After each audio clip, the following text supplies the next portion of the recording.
المتقين والصلاة والسلام على سيد الأنبياء والمرسلين. قال الله تعالى في الكلام المجيد بسم الله الرحمن الرحيم. ایکو بند کریں سے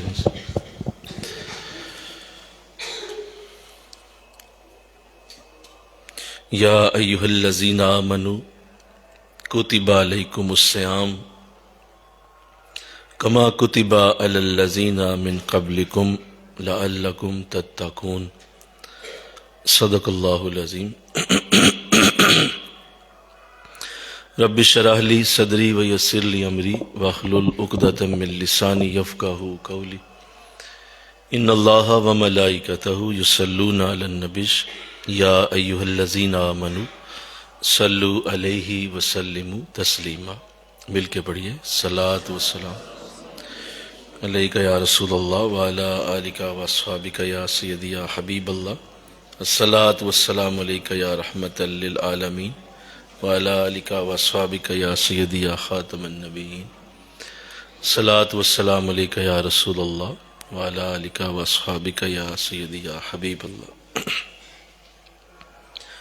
نہایت معزز و محترم حاضرین و سامعین، الحمدللہ اللہ کی خاص رحمت سے آج انشاءاللہ العزیز ماہ رمضان المبارک سے پہلے ماہ رمضان کی تیاری اور اس کے آنے کی محبت کا ذکر اور ماہ رمضان کا شوق اجاگر کرنے کے لیے چند باتیں عرض کی جائیں گی کہ اللہ ہم سب کو خیریت کے ساتھ ماہ رمضان المبارک کی مبارک گھڑیاں عطا کرنے والا ہے. اس پہ ہم اللہ کا شکر ادا کرتے ہیں کہ اس نے یہ سعادت دی، یہ ہم پہ فضل کیا کہ ہم سب آج مرکز مجددیہ میں باقاعدہ جامع مسجد مجددیہ کے اندر پہلا جمعہ پڑھنے کی سعادت حاصل کر رہے ہیں. اور کیا ہی یہ خوش نصیبی ہوئی کہ پہلے جمعہ میں ہی رمضان کا ذکر کیا گیا کہ اللہ نے کیا اعلیٰ موضوع ہمیں عطا فرمایا. اور یہ خوش نصیبی کی انتہا ہے کہ رمضان کے آنے سے پہلے ہی اس عظیم جامع مسجد کو اللہ نے شروع کروانے کا موقع دیا اور آج پہلا جمعہ اس میں پڑھنے کی سعادت حاصل ہو رہی ہے. انشاءاللہ ہماری نسلیں بھی اس مسجد میں آباد ہوں گی، ہماری نسلیں اس مسجد سے بے حد و حساب اللہ کا کرم اور فضل لیں گی. اور ایک وقت آئے گا کہ اللہ یہاں سے دین کے ایسے سرچشمے اور ایسے دین کے بہت بڑے بڑے نام یہاں سے نکلیں گے جو قیامت تک حضور کے دین کو روشن رکھیں گے انشاءاللہ. اللہ توفیق عطا فرمائے. جو اس مشن میں شامل رہا اور پہلے دن سے جو اس کا ساتھ دیتا رہا وہ آج اپنی آنکھوں سے اس کا نظارہ بھی دیکھ لے اور اپنی آنکھوں سے دیکھ لے کہ اللہ کیسے کرم فرماتا ہے کہ نہ کوئی کروڑ پتی کا کوئی بیٹا، نہ کوئی ارب پتی کی اولاد، نہ کوئی پیر خانہ، نہ ہی کوئی بہت بڑے بڑے جو ہے وہ گاڑیوں اور کوٹھیوں والوں کا یہاں آنا اور جانا. تو دیکھے اللہ کیسے مدد کرتا ہے اور اپنے دین کے مرکز کو خود ہی آباد فرماتا ہے. کوئی کرے نہ کرے، یہ اللہ کے دین کے مراکز خود سے آباد ہوتے ہیں. الحمدللہ اس پہ اللہ کا شکر ہے، جتنا بھی اس کا شکر ادا کیا جائے کم ہے. ماہ رمضان المبارک کی خوبصورت برکتوں کو اللہ نے قرآن میں جب بیان کیا تو کچھ اس طرح فرمایا، یا ایھا الذین آمنو، اے ایمان والو، کتب علیکم الصیام، تم پہ روزے فرض کر دیے گئے، کما کتب علی الذین من قبلکم، ہاں جس طرح تم سے پہلے لوگوں پہ فرض کیے گئے تھے، لعلکم تتقون، تاکہ تم تقوی والے بن جاؤ، تمہیں تقوی مل جائے۔ اور دوسری جگہ یوں فرمایا، شہر رمضان الذی، رمضان کا مہینہ وہ ہے، انزل فیہ القرآن، جس میں نازل ہوا ہے قرآن، جس میں قرآن اترا ہے۔ تو یوں رمضان کے قرآن میں اللہ نے تعارف عطا فرمائے، اور پھر یہ بھی فرمایا کہ جس کو یہ مہینہ مل جائے فَلْيَصُمْ، تو وہ روزہ رکھے۔ تو یہ بھی قرآن کا رمضان کا تعارف کروایا گیا۔ رمضان کا لفظ جو ہے یہ رمضن سے نکلا ہے۔ رمضن کا مطلب، اس کا معنی ہے جلا دینا، اور اس طرح جلا دینا کہ اس کا وجود ہی ختم کر دینا، اسے رمضن کہتے ہیں۔ اور یہ عربوں کا قاعدہ ہے کہ عربوں میں جب کسی چیز کو اس کی آخری خط تک بیان کرنا ہوتا تو وہ اس نام کو، اس لفظ کو بڑھا کر الف اور نون کے ساتھ پڑھا کرتے تھے، یعنی آخر میں الف اور نون لگا دیتے۔ اس سے مراد ہوتی کہ آخری درجے پہ یہ چیز جا چکی، جیسے زارا بن مارا کسی نے تو زاربان، بہت ہی زیادہ مارا، الف نون لگاتے۔ یہ عربوں کا قاعدہ ہے، عرب اسی طرح کیا کرتے تھے، اور عربی زبان میں یہی قاعدہ ہے کہ جب کسی چیز کو اس کے آخری درجے پہ بیان کرنا ہوتا تو اردو میں تو ہم اتنا ہی کہہ سکتے ہیں بہت زیادہ کیا، یا اتنا کہہ سکتے ہیں کہ کثرت کے ساتھ کیا، تو یہ اردو میں استعمال ہوتے ہیں الفاظ۔ لیکن عربی میں چونکہ یہ بڑی خوبصورت، بڑی نازک زبان ہے، اس میں اتنا لمبا بولنے کی ضرورت نہیں، آپ لفظ کے آگے الف اور نون لگا دیں، اس کا مطلب یہ سب سے آخری درجے کی بات ہو رہی ہے۔ اسی لیے اللہ نے اپنے کلام کو بھی قرآن ارشاد فرمایا۔ یہ اصل میں اقرا ہے، پڑھنا، تو اقرا سے بنا قرآن، اتنا پڑھا جاتا ہے کہ اس سے زیادہ کوئی پڑھا ہی نہیں جاتا، الف اور نون لگا کے قرآن بنا دی۔ عربوں کی اس زبان کو استعمال کیا گیا۔ اپنے نام کو بھی اسی طرح پیش کیا، ویسے تو اس کا نام رحیم ہے، لیکن اس نے کہا اچھا تمہیں سمجھاتا ہوں تو میں رحمان ہوں۔ رحم کو الف اور نون لگا کے رحمان بنا دیا، اتنا رحم کرنے والا کہ اس سے زیادہ کوئی رحم نہیں کرتا، رحمان۔ تو بالکل اسی طرح رمضن ہے جلا دینا، لیکن کیا بنایا؟ رمضان، الف اور نون لگا دیا، یعنی اتنا جلا دے گا یہ کہ آخری درجے پہ لے جائے گا جلا کے۔ کسے جلا دے گا؟ تمہارے گناہوں کو، تمہاری بدبختیوں کو، تمہاری بد نصیبیوں کو، تمہارا جو اللہ کے ساتھ جو معاملہ ہے اسے یہ بڑھا دے گا، اتنا بڑھائے گا کہ آخری درجے تک لے جائے گا۔ یہ دونوں طرف ہے، ایک طرف تو برائیوں کو ختم کرتا ہے اور دوسری طرف نیکیوں کو بھی آخری درجے تک پہنچا دیتا ہے۔ اسے رمضان کہتے ہیں۔ 30 دن ہیں، 29 ہیں، 30 ہیں، لیکن رحمتوں سے اتنے بھرپور ہیں کہ باقاعدہ اس کا ذکر خیر کیا گیا، اور اللہ اپنے نبی کی امت کو اس لیے بھی رمضان دیتا ہے کہ آقا اسلام نے ارشاد فرمایا، اگر اللہ نے میری امت کو بخشنا نہ ہوتا تو کبھی اسے رمضان عطا نہ کرتا۔ یہ بخشش کرنے کے لیے ایک ایسا بہانہ بنایا گیا ہے، ایک ایسی اعلیٰ ترتیب بنائی گئی ہے کہ اس کے بعد بخشش یقینی ہے۔ تو بے شمار برکتیں لیے ہوئے یہ مہینہ آتا ہے، اور ہر سال اللہ اس کی توفیق دیتا ہے۔ بہت سارے ایسے اس کے اندر کام کیے جاتے ہیں جو پورے 11 ماہ اللہ نہیں کرتا، لیکن اس ماہ میں وہ کرتا ہے۔ تمام نظام بدل دیتا ہے، اس میں نظام بدل دیا جاتا ہے۔ ایک نفل کو فرض بنا دیا جاتا ہے، ایک فرض کو 70 فرض کے برابر کر دیا جاتا ہے، اور ثواب بڑھا کے نیکیوں کا 1400 گنا تک لگا دیا جاتا ہے۔ نیکیوں کی لوٹ سیل لگا دی جاتی ہے، اور تھوڑی سی محنت کر کے بہت بڑی برکت دینے کا اللہ کی طرف سے انداز بنتا ہے۔ تم بس ہلو ہلکا سا، ہماری طرف سے پورا پہاڑ نیکیوں کا اٹھا لو، ہمیں خوشی ہے کہ تم رمضان میں عبادت میں مصروف ہو۔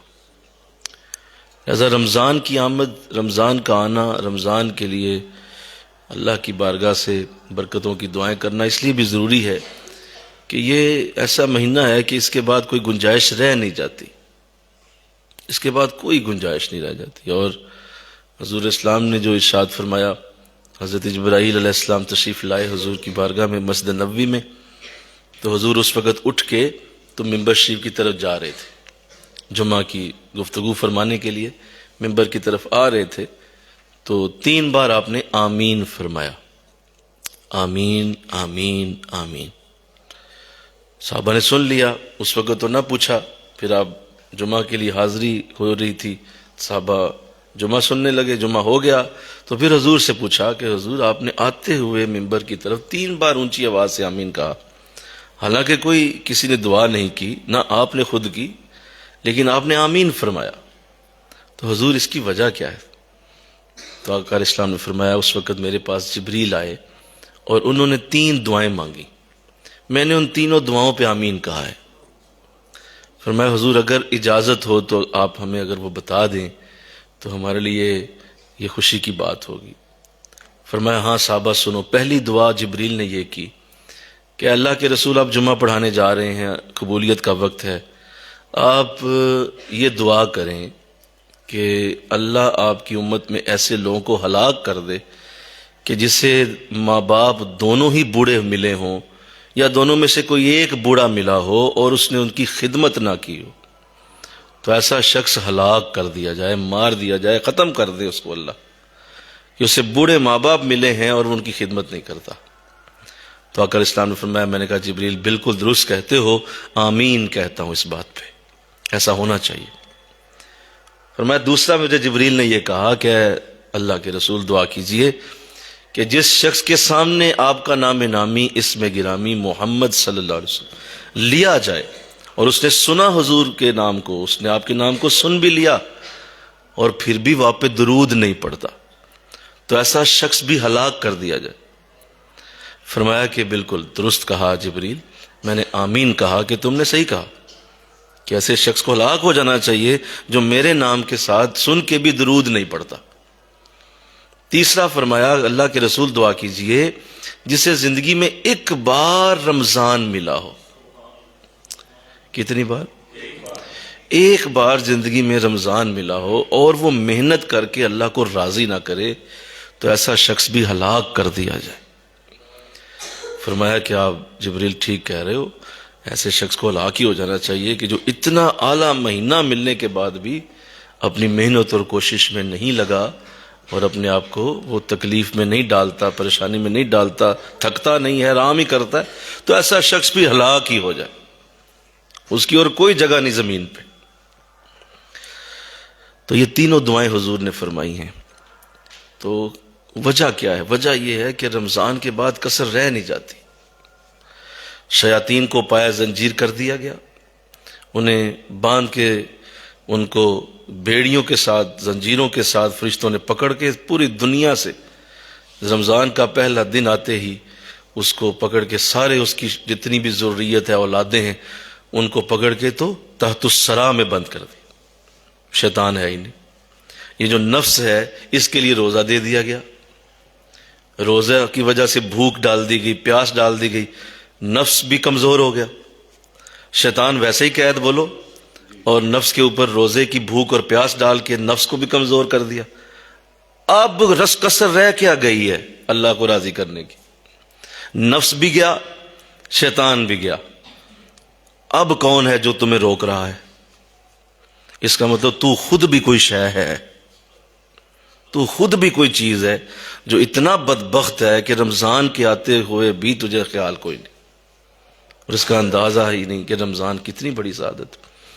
آقا دو جہاں جب رمضان قریب آتا تو حضور کا پہلا انداز یہ ہوتا کہ آپ پورا شعبان ہی روزے رکھتے تھے، اور صحابہ کو حضور کو دیکھ کے خیال آ جاتا کہ اب رمضان آنے والا ہے، حضور روزے سے 30 دن حضور پہلے ہی روزہ رکھ لے تاکہ رمضان جب شروع ہو تو صحابہ نے پوچھا حضور آپ 30 دن پہلے ہی روزے سے رہتے ہیں؟ فرمایا اس لیے کہ جب رمضان آئے تو میری روح اور میرا جسم رمضان کی برکتیں لینے کے لیے تیار ہو چکا، ہر شے دھل چکی ہے، صاف ستھری ہو۔ یہ کون کہہ رہا ہے؟ جو پہلے ہی دھلا ہوا ہے، جو پہلے ہی پاک اور صاف ہے، بلکہ جس کے ساتھ جو چیز لگتی ہے پاک ہو جاتی۔ یہ وہ کہہ رہا ہے کہ میں اس طرح رمضان میں داخل ہو جاؤں کہ میرا جسم اور روح پاک ہو چکی ہے، اتنی تیاری ہے۔ اور پھر جب رمضان قریب آتا تو حضور صحابہ سے بار بار ایک بات کیا کرتے، بار بار، صحابہ رمضان آ رہا ہے، صحابہ رمضان آ رہا ہے۔ ہر نماز میں کھڑے ہو کے جب دعا کر کے فارغ ہوتے، صحابہ رمضان آ رہا ہے۔ حضور جی سن لیا، حضور سن لیا، آمین آمین حضور، یوں فرماتے۔ اگلی نماز آتی، پھر حضور نماز کے بعد اٹھتے، صحابہ یاد ہے نا رمضان آ رہا ہے، صحابہ رمضان آ رہا۔ تو حضور ایک ترتیب بناتے رمضان کی تیاری ذہن، اور پھر صحابہ کو بلا بلا کے پوچھتے اچھا سنو تیاری کر لو۔ کہا حضور کیا تیاری کریں؟ کہا تیاری یہ ہے کہ اگر کوئی سفر کرنا ہے تو کر آؤ، کوئی لمبا سفر ہے 4-5 دن جانا ہے کہیں، ہو آؤ رمضان سے پہلے پہلے، اپنے اوقات اس طرح بناؤ کہ رمضان میں کوئی لمبا سفر نہ ہو، تاکہ روزہ نہ کہیں چلا جائے، روزے کے معاملات خراب نہ ہو جائیں۔ جی حضور، کہا اگر کوئی شادی بیاہ کرنا ہے تو بھی بہتر ہے رمضان سے پہلے پہلے فارغ ہو لو، تاکہ وہ جو دن شادی کے دن گزرنا ہے، مہمان آ رہے ہیں، کھانا کھلایا جا رہا ہے، بہت کچھ ہو رہا ہے، مصروفیات ہے، کہیں نماز ادھر ادھر ہو گئی، کوئی تسبیح ادھر ادھر ہو گئی، تھوڑا قرآن کی تلاوت نہ ہو سکی تو چھوڑو پہلے کر لو، رمضان سے پہلے ہر چیز مینج کریں۔ ہاں جی حضور، اور حکم فرمائی، اور یہ ہے کہ ایسا کرو کہ اپنے کام کے وقت کو کم کر لو، بولیے کم کر لو، اس کو کام کے اوقات تھوڑے کر لو، جہاں 8 گھنٹے کرتے ہو 6 کر لو، جہاں 6 کرتے ہو 4 کر لو، اپنے کام کے اوقات کم کرو تاکہ زیادہ تھکو نہیں، زیادہ جسم کو تکلیف نہ ہو، اور وہ وقت قرآن نماز نیکی میں گزر جائے۔ زیادہ وقت قرآن میں نیکی میں گزارنے کے لیے اس وقت کو تھوڑا کرو، یہ بھی تیاری کے لیے حکم فرمایا جی حضور حاضر ہو، اور حکم فرمائیے، پر اور یہ ہے کہ زیادہ کوشش کرو کہ مسجد میں وقت گزارو، تاکہ اللہ کے گھر میں رہو گے تو یہاں ایک سانس لینے سے بھی 10 نیکیاں ملتی ہیں۔ کوئی ایک سانس بھی اللہ کے گھر میں لے بغیر کچھ کرنے کے تو بھی اللہ اسے 10 نیکیاں۔ تو اس لیے رمضان میں فرمایا یہ تیاری ہے۔ اللہ کیسا خوبصورت سما ہوگا جب حضور صحابہ سے یہ باتیں کرتے ہوں گے اور پھر شوق پیدا کرتے ہوں گے لوگوں کے۔ اللہ ہمیں بھی عطا کرے، آمین کہہ دو ذرا، سارے ذرا آمین کہو، کہ اللہ ہمیں بھی یہ شوق دے رمضان کے، رمضان کا ذوق ہمیں واپس کر دے۔ اللہ ہماری قوم کو توفیق دے دے، اللہ ہماری قوم کو ہوش دے دے، اللہ ہماری قوم کو شعور دے دے کہ یہ واپس آئے رمضان کی برکت۔ اللہ پھر صحابہ حضور سے سنا کر دے کہ حضور فرماتے صحابہ جب رمضان آتا ہے تو اللہ جنت کو دوبارہ رنگ و روغن فرماتا ہے، پوری جنت رنگ و روغن سے دوبارہ کیا جاتا ہے، اس کی گلیاں محلے، اس کے بازار، اس کے محل، سب کو رنگ روغن کیا جاتا ہے۔ تو فرشتے پوچھتے ہیں مولا یہ ڈیوٹیاں تو لگا دی ہیں، تو کیا ابھی کیا حشر بپا ہونے والا ہے؟ کیا حساب و کتاب شروع ہوگا؟ اور ابھی کیا جنت میں لوگ آنے والے ہیں؟ اتنی تیاری ہو گئی؟ کہا ہاں، اس لیے کہ جنت میں لوگ آئیں گے تو صحیح، لیکن اس لیے ابھی تیاری کر دی ہے کہ میرے نبی کی امت پہ رمضان شروع ہو گیا۔ رمضان شروع ہو گیا ہے تو اس کی خوشی مجھے بڑی، مجھے اس کی خوشی بڑی ہے۔ ابھی وہ تو زمین پہ روزے رکھ رہے ہیں، میں ان کے لیے جنت ابھی سے تیار کر رہا ہوں۔ کیسی خوبصورت ادا ہے میرے رب کی۔ جنت میں تازہ ہوائیں چلائی جاتی ہیں، باد بہاری چلائی جاتی ہیں، خوشبودار ہوائیں شروع ہو جاتی ہیں۔ کیوں؟ جنت کے اندر اس طرح سے انتظام اس لیے کہ نیچے زمین پہ رمضان شروع ہو۔ اللہ، اور پھر فرمایا کہ اللہ اس طرح انتظام کرتا ہے کہ پوری زمین کے اوپر یہ انتظام کر دیا جاتا ہے کہ جہاں جہاں لوگ نماز پڑھ رہے ہیں، نیکی کر رہے ہیں، قرآن پڑھ رہے ہیں، اللہ فرماتا ہے جو جو نیکی کر رہا ہے، قرآن نماز تلاوت میں مصروف ہے، میرے فرشتوں نوٹ کرتے جاؤ، یہ ساری باتیں قبول شد ہو چکی۔ کسی کی عبادت رد نہ کرو آج، اور کوئی میرے پاس لے کے نہ آئے کہ کیا کرنا ہے اس کا، ورنہ عام دنوں میں اللہ کی بارگاہ میں عبادتیں پیش ہوتی ہیں۔ اللہ کی بارگاہ سے وہ جب تک آخری وہ قبولیت کی سند نہ آئے، فرشتے اس عبادت کو پکڑے رکھیں گے، اس وقت تک اس کو قبولیت کا اس کو سرٹیفکیٹ نہیں دیں گے، جب تک اللہ کی بارگاہ سے یہ اترے نہیں کہ ہاں قبول ہو گئی، اسے قبول نہیں کیا جائے گا۔ لیکن رمضان میں فرمایا جس نے جو کیا میرے فرشتوں سب کچھ قبول کر لیا، یہ قبول ہی قبول ہے۔ بہت بڑا مہینہ، اللہ مل کے کہو نا سبحان اللہ۔ اللہ ہم سب کو توفیق دے دے، رمضان کی عزت، رمضان کی برکت سمجھنے کی سعادت دے دے۔ اللہ یہ اکرام ہے۔ پھر حضور اس کے لیے ایک اور بھی لفظ بولا کرتے، فرماتے صحابہ اللہ کا مہمان آ رہا ہے۔ کیا بولیے؟ مہمان آ رہا ہے۔ جس طرح رشتے والے آتے ہیں گھر میں تو ہر طرف اعلان ہونا شروع ہو جاتا ہے، جی بچی کو دیکھنے آ رہے ہیں، بچی کو دیکھنے آ رہے ہیں، کتنی ہے ماں، کتنا اس کے لیے پھر اہتمام ہے، بھاگتے ہیں، دوڑتے ہیں، صفائی ہوتی ہے، ہر قسم کا جالا اتارا جاتا ہے، کونوں خدروں سے صفائی کی جاتی ہے، کسی جگہ کوئی مٹی نظر نہ آ جائے۔ رشتے والے آ رہے ہیں، کیا سوچیں گے، بچی کو دیکھنے آ رہے ہیں، اپنے کچن کو ٹھیک کرو، واش روم ٹھیک کرو، اپنے کمروں کی صفائی کر لو، کیوں کہیں بھی نظر پڑ جائے کیا سوچیں گے۔ اتنی تیاری ہو رہی ہے تو جو اللہ کا مہمان آئے اس کی تیاری بھی تو ہونی چاہیے۔ اور پھر حضور ساتھ ایک اور جملہ بھی فرماتے، آپ فرمایا کرتے صحابہ سنو، یہ اللہ کا مہمان ایسا ہے جو تم سے کچھ لینے نہیں آ رہا، صرف دینے آ رہا۔ وہ مہمان تو آتا ہے کھا کے جاتا ہے، پی کے جاتا ہے، تمہارے گھر سے کچھ لے کے ہی جاتا ہے، جو اندر پڑا ہے وہ بھی لے جاتا ہے، یہ لے گا کچھ نہیں، یہ صرف تمہیں دینے کے لیے آ رہا ہے۔ کیسا عظیم مہمان۔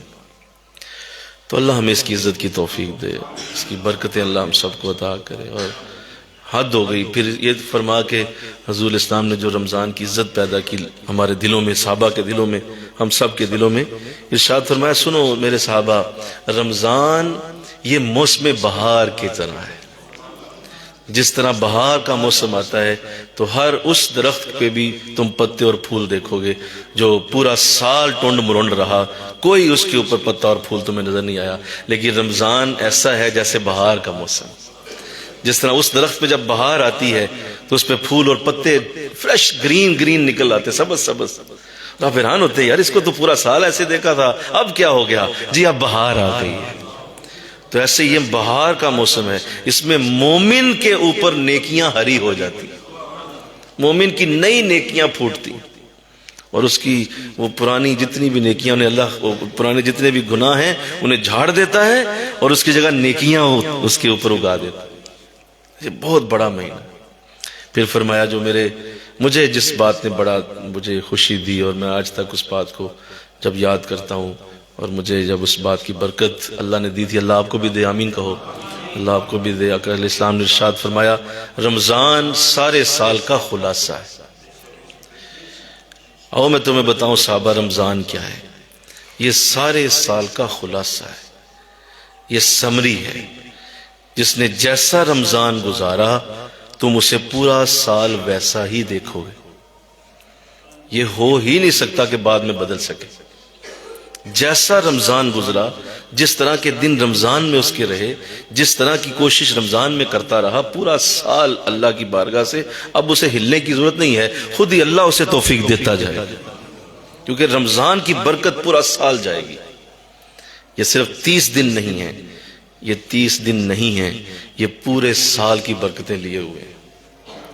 لہذا جس کو ہم نے رمضان میں نیک دیکھا، ہم نے اسے پورا سال نیک دیکھا، اور جس کو رمضان میں ہم نے غافل دیکھا ہے، آپ بھی ذرا اس پہ نظر دوڑائیے گا، اس بات کو یاد کر کے رکھیے گا، جس کو رمضان میں آپ غفلت میں دیکھ لیں، آپ پورا سال اسے ایسے ہی دیکھیں گے۔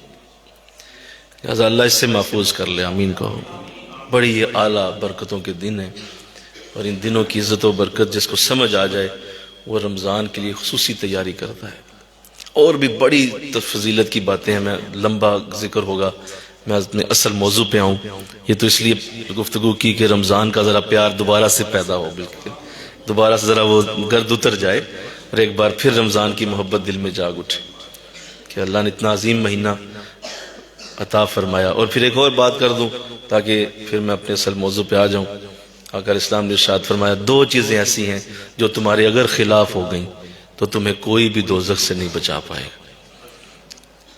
دو چیزیں تمہارے خلاف ہو گئی، ایک قرآن اور ایک رمضان، اور میں یہ دونوں تمہارے اگر خلاف ہو گئیں تو تمہیں کوئی بھی نہیں بچا سکتا، اور اگر یہ تمہارے حق میں ہو گئی تو تمہیں کوئی جنت سے روک نہیں سکے۔ کوئی بھی نیکی، کوئی بھی دنیا میں کچھ بھی تم نے کوئی گناہ، کیسے ہی معاملات ہوئے ہوں، اگر یہ دو تمہارے سفارشی وہاں کھڑے ہو گئے اور وہ کہنے لگے مولا ہم سے بھی بات کرنا اس کی کہ یہ کون ہے، ہم سے پوچھ یہ کون ہے، قرآن کھڑا ہو گیا، رمضان آ گیا، اور اس دونوں نے کہہ دیا کہ اس نے میری عزت و برکت کے ساتھ میرے ساتھ وقت گزارا ہے، تو آقا فرماتے ہیں اللہ اسے ضرور جنت عطا فرمائے۔ تو اتنی بڑی برکت تو ہمیں خوش کرنا چاہیے، انشاءاللہ کہہ دیجیے ذرا، ہم سب کو خوش کرنا چاہیے۔ اور اس لیے میں یہ بات عرض کر رہا ہوں کہ جب یہ باتیں اپنے شیخ سے سنی تھیں اور بار بار سنی، بہت بار سنی، ہر رمضان میں آپ ہمیں یہی باتیں سناتے تھے، مجھے 24 سال ہو گئے یہی باتیں کرتے ہوئے، لیکن آج بھی ایسی لگتا ہے جیسے پہلی بار ہی کر رہا ہوں۔ برکت یوں ہی لگتا ہے جیسے دوبارہ ہی اتر رہی ہے، جیسے ہر سال جب رمضان آتا ہے تو پرانا نہیں ہوتا۔ مل کے کہو نا سبحان اللہ۔ قرآن کی کوئی بھی آیت پڑھے پرانی نہیں ہوتی، بوسیدہ نہیں ہوتی۔ آپ قرآن کا کوئی بھی جز اٹھائیں، آپ کو یہ نہیں لگے گا کہ آپ اسے سینکڑوں بار پڑھ چکے ہیں، آپ کو یوں ہی لگے گا دوبارہ سے وہی برکت مل رہی ہے۔ یہ قرآن کا تازہ ہونا کیا ہے، یہ قرآن کا فریش ہونا کیسے ہو جاتا ہے؟ ایسے ہی رمضان ہے۔ جو میرے سامنے بزرگ بیٹھے ہیں سفید داڑیوں والے، ان سے پوچھیں، انہوں نے 50 60 سال رمضان دیکھے، لیکن ابھی جب رمضان آ رہا ہے کیا نیا نہیں لگ رہا دوبارہ؟ بولو سارے مل کے کہو نا سبحان اللہ، وہ نیا لگ رہا ہے نا۔ یہ ہے رمضان، یعنی یہ پرانا نہیں ہوگا، یہ کبھی بوسیدہ نہیں ہوگا، یہ ہمیشہ آپ کو ایسے لگے گا جیسے پہلی بار ہی آیا ہے۔ حالانکہ 60 سال جس نے رمضان دیکھے ہو اس کے لیے کیا، وہ کہتا ہے یار 60 سال ہو گیا بھائی۔ آپ کسی گھر میں 60 سال رہتے ہو نا تو آپ اس گھر کی نکر نکر جان لیتے ہیں۔ وہ کہتے ہیں کیا آپ بتا رہے ہو، مجھے آنکھیں بند کر کے بتاتا ہوں وہاں کیا پڑا، وہاں کیا پڑا، وہاں کیا پڑا، اور 60 سال ہو گئے رہنے۔ لیکن رمضان کے لیے آپ یہ نہیں کہہ سکیں گے، آپ کو ایسے لگا نہیں بھائی پچھلے 60 سال تو گزرے ہیں، لیکن اب جو آ رہا ہے لگتا ہے یہ بہت ہی بڑا رمضان۔ تو یہ کمال ہے کہ یہ ہر سال فریش ہو جاتا ہے، اس لیے کہ اللہ نے اسے قرآن کے ساتھ جوڑا ہے، بلکہ رمضان قرآن کے ساتھ جڑا ہے، قرآن رمضان کے ساتھ جڑا ہے۔ یہ اندر سے کہیں دونوں ایک ہی ہیں، مجھے کہنے دیجئے، یہ اندر سے دونوں کہیں، بولو ذرا بول دو، یہ دونوں اندر سے ہیں ایک ہی، بس ایک ذرا مہینہ ہے اور ایک کی کتاب کی شکل ہے، بس یہ کچھ اور ہے، میں کسی وقت عرض کر دوں گا، میری ابھی موضوع اس طرف نہیں ہے، انشاءاللہ اللہ موقع دے تو۔ رمضان اور قرآن کیوں ایک ہیں، کیسے ایک ہیں، کیوں اکٹھے ذکر کیے گئے؟ اور جب تعارف کرایا رمضان کا تو اللہ نے یہی فرمایا، شہر رمضان الذی انزل فیہ القرآن۔ مولا اس میں اور بھی تو بڑے کام ہوئے، اس میں ليلۃ القدر ہے، اس میں اعتکاف آتا ہے، اس میں روزے ہیں، اس میں اور بھی بڑے بڑے اچھے اعمال ہیں، تو مولا ان کا ذکر کا نہیں۔ جب تعارف کروایا رمضان کا تو قرآن کے ساتھ کروایا۔ جیسے میں اپنی ڈگری اگر کسی کو بتاؤں گا کہ میرا تعارف کیا ہے، آپ پوچھیں گے جی آپ کیا کیا ہوا آپ نے، تو میں میٹرک نہیں بتاؤں گا، نہ میں ایف اے بتاؤں گا، ایف ایس سی بتاؤں گا، نہ بی ایس سی بتاؤں گا، جو میری سب سے بڑی ڈگری ہے میرے پاس میں اس کی بات کروں گا، میں نے یہ کیا ہوا۔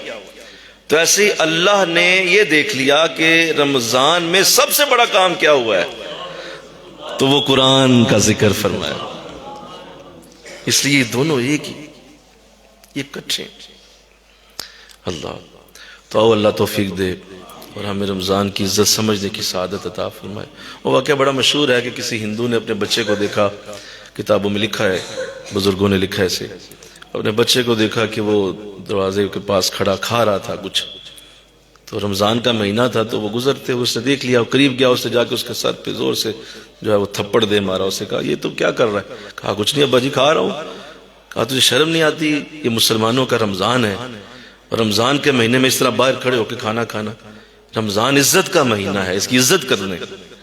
کہا ابا جی ہم تو ہندو ہیں، نہ آپ مسلمان ہیں نہ میں ہوں، تو پھر اس کی عزت کیا؟ تو اس نے بڑا اچھا جواب دیا، اس نے کہا جو چیز ہوتی ہی عزت والی ہے اس کی سب عزت کرتے ہیں۔ ہاں مل کے کہو نا سبحان اللہ۔ اللہ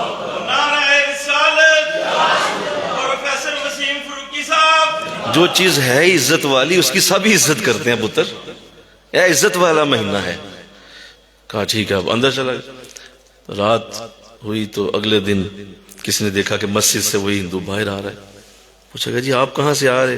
کہا رات میں سویا تو آپ کے نبی کی زیارت ہو گئی اور انہوں نے آ کے مجھے یہ کہا کہ تو نے میرے رمضان کی عزت کے لیے اپنے بچے کو تھپڑ مارا اور میرے رمضان کی عزت سکھائی ہے، میں تجھے خود کلمہ پڑھاؤں، میں کلمہ پڑھانے تجھے خود آئے۔ تو یہ اتنا عزت والا مہینہ، آؤ اللہ ہمیں بھی توفیق دے دے۔ تو رمضان چونکہ ظاہر ہے یہ ایک خاص وقت ہوتا ہے، تو اس خاص وقت میں چیزیں بھی خاص ہوتی ہیں۔ اگر آپ خاص وقت میں آتے ہیں اور آپ کی چیزیں خاص نہیں ہیں تو پھر آپ اس خاص وقت کا فائدہ نہیں لے سکتے۔ مثلا آپ حج کے دن 9 ذو الحج کے دن آپ حرم میں پہنچ گئے ہیں، آپ مکہ میں ہیں، 9 ذو الحج ہے، تو اب ظاہر ہے وہاں کچھ کرنا ہوگا تو حج ہوگا نا، بولو نا بھائی کہ نہیں 9 ذو الحج نہ حج ہو جانا ہے جی، 9 ذو الحج تو ہے لیکن آپ نے عرفات جانا ہے، آپ نے منع مزدلفہ جانا ہے، آپ نے وہاں جو اعمال ہیں وہ کرنے ہیں، تبھی حج ہوگا۔ تو رمضان تو آ ہی گیا لیکن وہ اعمال کہاں ہیں جو رمضان کے اندر ہونے ہیں؟ اگر وہی نہیں ہے تو رمضان کے آنے کا کوئی فائدہ نہیں۔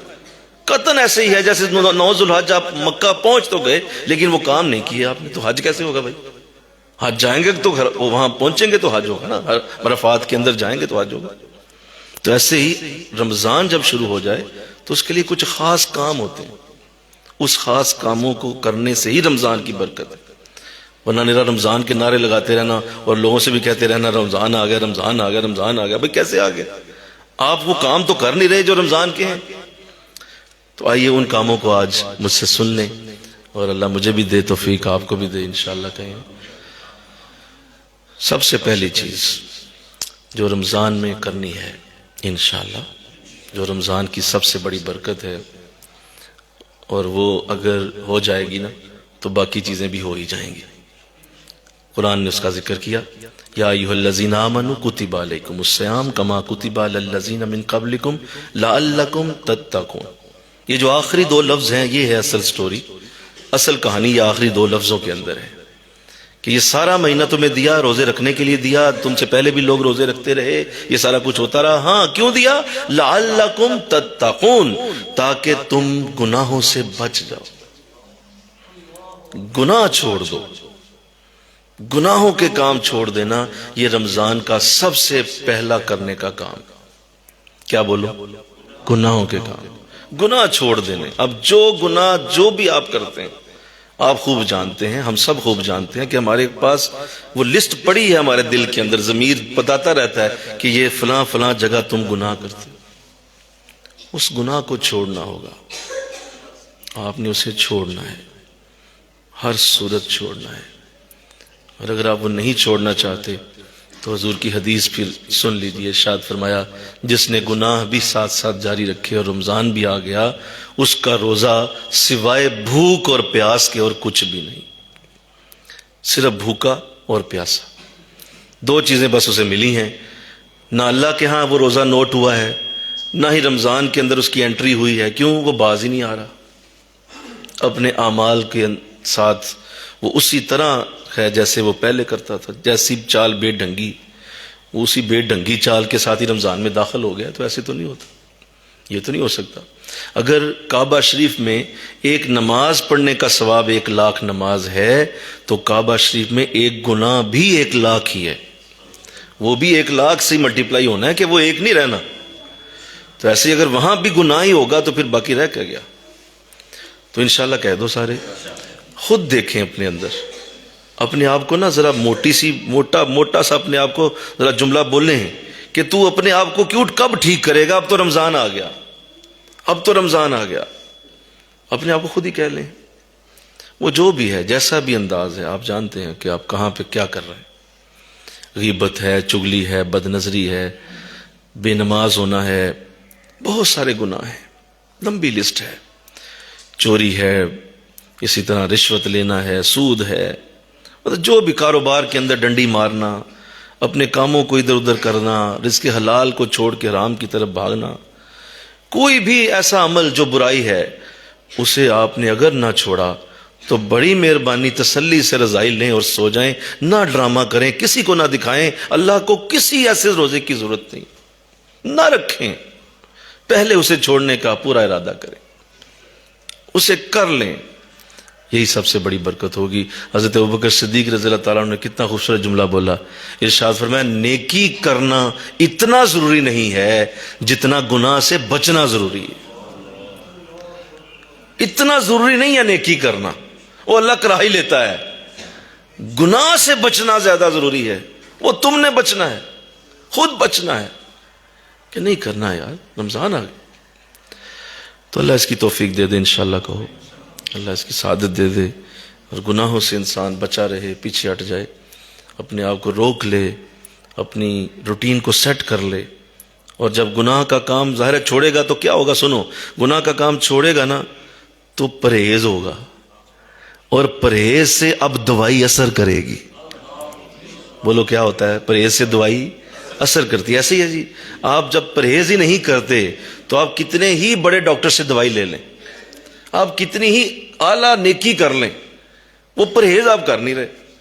ڈاکٹر کہہ رہا ہے کہ آپ نے 3,000 فیس دی ہے، مجھے 4,000 فیس دی ہے، یہ میرا نسخہ ہے، یہ 2 گولیاں آپ نے روز کھانی ہے، یہ صبح و شام لینی ہے، یہ میرا نسخہ ہے، لے جائیں. 7 فیس میری 4,000 دے دی آپ نے. جی دے دی. او بھائی بات سنو، یہ فلاں فلاں فلاں شاید تم نے نہیں کھانی، یہ نہیں کھانی، آپ نے ٹھنڈی چیز نہیں کھانی، تلی ہوئی چیز نہیں کھانی. یہ فلاں نہیں نہیں نہیں کا لفظ ہوتا ہے ساتھ، بولو نہیں نہیں نہیں نہیں.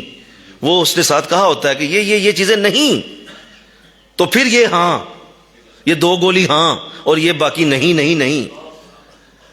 آپ وہ نہیں نہیں کو ہاں ہاں کر دیں اور اسے کھاتے جائیں، اور وہ مطلب وہ میٹھی چیز بھی کھا لیں اور وہ ٹھنڈی چیز بھی کھا لیں، تلی چیز بھی کھا لیں.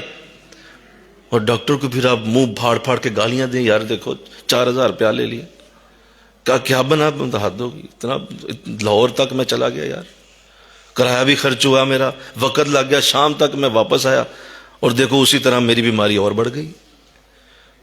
تو اس کو کیا کہا جائے گا؟ اسے یہی کہا جائے گا تو پرہیز تو کر نہیں رہا یار. تو ایسے ہم پرہیز نہیں کرتے، کیسے پیر صاحب کی دعا لگے، کیسے رسول کی دعا لگے، کیسے قرآن تمہیں کچھ دے، کس طرح تمہیں نماز کا اثر ہو، کیسے تمہیں رمضان کچھ دے سکے. تو پرہیز نہیں کرتا. بلکہ بزرگوں نے ایک بات لکھی کہ اگر کوئی شخص ایسا ہے نا کہ وہ پرہیز نہیں کرتا، اسے آپ کعبہ شریف کے اندر رمضان گزروائیں، کعبے کا دروازہ کھولیں، اندر اس کی رہائش پورا مہینہ، اسے پھر بھی رمضان کچھ نہیں دے سکتا. جو پرہیز نہیں کرتا، زبان نہیں روکتا، اپنی آنکھوں کو نہیں روکتا، اپنے موبائل کو نہیں روکتا، اپنی چیزوں کو دیکھ نہیں رہا کہاں سے میں غلطی کر رہا ہوں، اسے کیا رمضان دے گا؟ تو یہ پہلی چیز ہے، ہم نے پرہیز کرنا ہے. انشاءاللہ بچیں، اپنے وقت کو بچا لیں. اب وہ جو وقت بچے گا پرہیز سے، سنو کیا ہوگا، اس وقت میں پھر نیکی ڈال دیں. بھائی وہ جو برائی میں صرف ہوتا تھا، کوئی تو ٹائم تھا نا، بولو 10 15 20 40 منٹ، کوئی بھی، ان 40 منٹوں میں اب وہ خالی وقت تو نہیں جانے دینا، اسے نیکی سے فل کر دیں، اس کے اندر نیکی ڈال دیں، آپ برکتیں پائیں، رحمت. یہ پہلا رمضان کا ادب ہے. اور جو اس پہ ہی ایگری نہیں ہے وہ اگلے آداب نہ سنے، اس کے لیے میری گفتگو نہیں ہے. وہ میری گفتگو بے شک فراموش کر دے، کیونکہ وہ اگلی باتیں سننے کا اہل نہیں ہے. اگلی باتیں میں کس کو سناؤں جو پہلی بات سے اگری نہیں، اور وہ کہہ رہا نہیں حضور وہ میں نے ساتھ ساتھ تھوڑا تھا، شیطان کو بھی تو بندہ خوش کرتا ہے نا. ساتھ ساتھ وہ بھی تو دل کو بھی تو راضی رکھنا ہوتا ہے. لو اگر آپ یہ بھی چل رہے ہیں تو پھر اگلی باتیں آپ کے لیے نہیں ہیں, چھوڑ دیں آپ. لیکن اگر آپ سننا چاہتے ہیں تو اس پہلی بات پہ اگری کریں انشاءاللہ. تو کہہ دیں ذرا, اللہ آپ سب کو توفیق دے دے, مجھے بھی دے دے, ہم سب گناہوں سے بچیں, ان گناہوں کی لت سے باہر نکلیں. یقین کریں آج جس دور میں آپ سے بات کر رہا ہوں, آپ ایک قدم بھی گناہوں کے بغیر نہیں اٹھا سکتے. اتنا سخت دور ہے یہ. کوئی چوک گزرے آپ گناہ ہیں, کوئی گلی گزرے گناہ ہیں, کوئی سڑک گزرے گناہ ہیں, کسی گھر میں داخل ہو جائیں گناہ ہیں, کسی سکول میں چلے جائیں, کالج میں چلے جائیں, کسی بازار میں چلے جائیں, کسی جاب پہ چلے جائیں, آپ جائیں جہاں پہ جائیں, ہر جگہ گناہ منہ کھولے آپ کا انتظار کر رہا ہے. میں بیٹھا ہوں, کر لے. کیسے, کس طرح؟ کہا ہاں اسی لیے تو رمضان دیا. مل گیا ہو نا, سبحان اللہ, یہی تو رمضان دیا کہ اب بچنا ہے. اتنا سخت معاملہ ہے. کتنے اچھے آج سے پہلے دور ہوتے تھے, اس وقت گناہوں کے موقع کم تھے, گناہوں کے مواقع تھوڑے تھے. ہوتے تھے گناہ لیکن مواقع کم تھے, لوگوں کے پاس اس طرح سے آزادی نہیں تھی. اب تو بہت آزادی ہے. اب تو آپ کے پاس میڈیا ہے, آپ کے پاس اپنی ہر چیز ہے, کچھ بھی کرنا چاہیں آپ کے لیے کون سا مشکل ہے. تو اب بھی گناہوں سے بچنا کس قدر ضروری ہے. تو آؤ اللہ توفیق دے دے انشاءاللہ. کہہ دوں دوسری بات, جو اس پہ اگری ہو گیا, اس نے کہہ دیا کہ میں گناہ نہیں کروں گا. دوسری بات اس کے لیے یہ ہے, آقا دو جہاں صلی اللہ علیہ وسلم نے فرمایا رمضان کے آتے اس بات کا خیال رکھو کہ کوئی بھی صحابہ تم میں ایسا نظر نہ آئے مجھے جو بغیر کسی شرعی عذر کے روزہ چھوڑ دے. یہ تمہیں لازم ہے. قرآن نے بھی حکم دیا کہ یہ پورا مہینہ روزے کا مہینہ ہے. کیا ہے بولو؟ روزے کا. اس میں روزہ رکھنا ہے. یہ دوسرا رمضان کا ادب ہے کیونکہ اس میں روزے کی ہی برکت ہے اور یہ دیا ہی روزوں کے لیے گیا ہے. تو 30 روزے رکھنے کی نیت کر لیجئے. کوئی شرعی عذر ہو تو وہ علیحدہ بات ہے, ورنہ روزہ کسی صورت نہیں چھوڑ سکتا کوئی. میں مزدور ہوں, میں دیہڑی دار ہوں, میں دھوپ میں کام کرتا ہوں, میں پتھر کا کام کرتا ہوں, میں جی بڑا سخت کام کرتا ہوں, مجھے روزہ معاف ہو گیا. استغفر اللہ. کہاں لکھا ہے, کون سی آیت ہے, کون سی حدیث ہے جو مزدور کو روزہ معاف کرتی ہے؟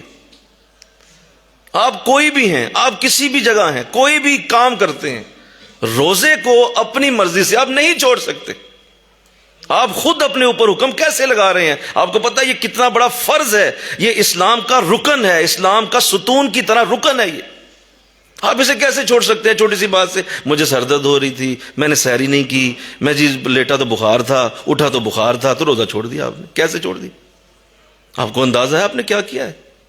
یہ کتنا بڑا کرم معاملہ بن گیا. آقا اسلام نے فرمایا جس نے روزہ جان بوجھ کے چھوڑا, ساری زندگی روزہ رکھتا رہے, اس روزے جیسا ثواب نہیں پائے گا. جو ضائع ہو چکا اب کبھی نہیں واپس آئے گا, وہ ختم ہو گیا, وہ تمہارے نامہ اعمال میں لکھ دیا گیا. اتنا بڑا گناہ کہ روزہ جان بوجھ کے چھوڑا. رکھ سکتا تھا, کوئی مسئلہ نہیں تھا. اچھا بیماری ہے, تکلیف ہے, تھوڑا بخار ہے, سر درد ہے, روزہ آپ رکھیں گے تو حضور نے فرمایا روزہ صحت ہے, روزہ دوائی ہے, یہ تو میڈیسن ہے, یہ تو تمہیں صحت دے دے گا اور اس سے تم ٹھیک ہو جاؤ گے. چھوٹی موٹی بیماری روزے کے لیے روزہ شفا بن جاتا ہے, ٹھیک کر دیتا ہے اسے. اور اگر بالفرض اس بیماری سے اچانک معاملہ ایسا بنا کہ تیری موت واقع ہو گئی, تو اس سے اچھی موت کہاں سے لوگے جو روزے کی حالت میں آ گئی. وہ آنی تو پہلے بھی تھی, ویسے ہی آنی تھی, اور روزے کی حالت میں مر گئے ہو, سیدھا جنت میں. جنت کے 360 دروازے کھلے ہیں, دوزخ کے 360 بند پڑے ہیں, تو سیدھا جنت میں چلا گیا. اور کیا چاہیے تجھے؟ روزہ کیوں چھوڑا؟ روزہ کس لیے چھوڑ دیا آپ نے کہ میں بیمار ہو گیا؟ او بھائی یہ تو جنت میں جانے کا ذریعہ بن گیا. ہاں 3 لوگوں کے لیے کہا کہ وہ روزہ چھوڑ سکتے ہیں, قرآن نے اس کا ذکر کیا. قرآن میں موجود آیت, اللہ فرماتا ہے کہ جو روزہ چھوڑ سکتے ہیں وہ 3 لوگ ہیں. ایک وہ ہے جو مسافر ہے, گھر سے 90 کلومیٹر دور جا رہا ہے, اس کا جو راستہ ہے وہ 90 کلومیٹر ہے اور اس سے زیادہ ہے.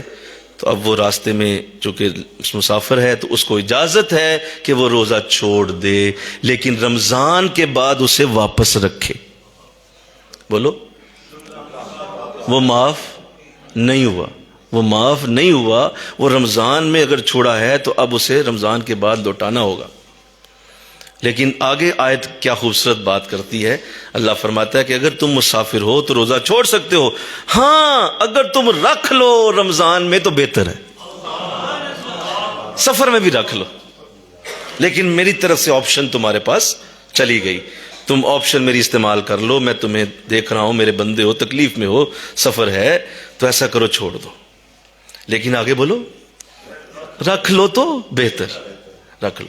تو لیکن علماء اس میں لکھتے ہیں کہ اللہ کی پہلی آپشن استعمال کرنا زیادہ پسندیدہ ہے، زیادہ اچھا. اللہ نے پہلے یہی ذکر کیا کہ چھوڑ دو، بعد میں کہا رکھ لو. تو یہ تمہارے اوپر ہے. لیکن علماء پسندیدہ عمل یہی فرماتے ہیں کہ سفر میں روزہ چھوڑ دیا جائے اور اس کو بعد میں رکھا جائے، یہ دیکھ لیا جائے. دوسرا وہ شخص روزہ چھوڑ سکتا ہے جس سے کوئی مستند ڈاکٹر، تجربہ کار، سفید بالوں والا، مطلب کوئی بڑا بہترین ڈاکٹر علاقے کا، وہ کہے کہ ہاں بھائی تیرا مرض خطرناک ہے اور اگر تو نے روزہ رکھا تو کام خراب ہو جائے گا. موت کی بات نہیں میں کر رہا، لیکن تیرا مرض بڑھے گا، تکلیف زیادہ ہو جائے گی تجھے، تیرے جسم میں تکلیف بڑھ جائے گی، تیرا وہ گردہ، تیرا وہ دل، وہ زیادہ مصیبت آ جائے گی، تو ایسا کرو کہ روزہ چھوڑ دو. اب وہ مستند ڈاکٹر کے کہنے پر قرآن کہتا ہے کہ وہ روزہ مریض چھوڑ سکتا ہے اور وہ اس کے اوپر ہوگا جو ڈاکٹر کہہ رہا ہے کہ تم روزہ نہ رکھو. اب بھی یہ معاف نہیں ہوا، جب رمضان گزرے گا تو جب صحت آئے گی تو دوبارہ واپس رکھنا ہوگا اسے. اللہ اسے معاف نہیں کر رہا، تمہارے اوپر اس وقت مشکل ہے تو اس کو ملتوی کر رہا ہے کہ تم بعد میں رکھ لو. آپ خود ہی اپنے ڈاکٹر بن گئے. آپ نے ساتھ والے سے سنا ہے، گلی والے سے سن لیا ہے، کوئی گزرتا ہوا کہہ گیا ہے، کوئی مہمان آیا ہوا تھا جو تسی نہ روزہ رکھو، او تسی بیمار آدمی ہو، تسی شوگر ہوئی ہے، تہن تے ہویا، تہن تے ہویا. او کوئی ڈاکٹر کون ہے؟ وہ اتنا بڑا فرض اللہ کا چھڑوا رہا ہے تجھ سے. کوئی اس کی حیثیت ہے، مفتی ہے، مفتی اعظم پاکستان ہے، وہ کون ہے جس کی بات پہ آپ نے روزہ چھوڑ دیا ہے؟ وہ کوئی باقاعدہ مستند ڈاکٹر ہو جس کے اوپر کل حشر کے دن سوال ہوگا کہ تم نے چھڑوایا تھا، جواب دے. تم گلی محلے سے گزرتا کہہ گیا وہ چھوڑو جی آپ روزہ کیوں رکھ رہے ہیں، دیکھیں جی اللہ معاف کرنا. کیوں معاف کرنا ہے؟ آپ مفتی ہیں؟ کون ہیں آپ؟ کس نے روزہ چھوڑنے کی آپ کو اجازت دی ہے؟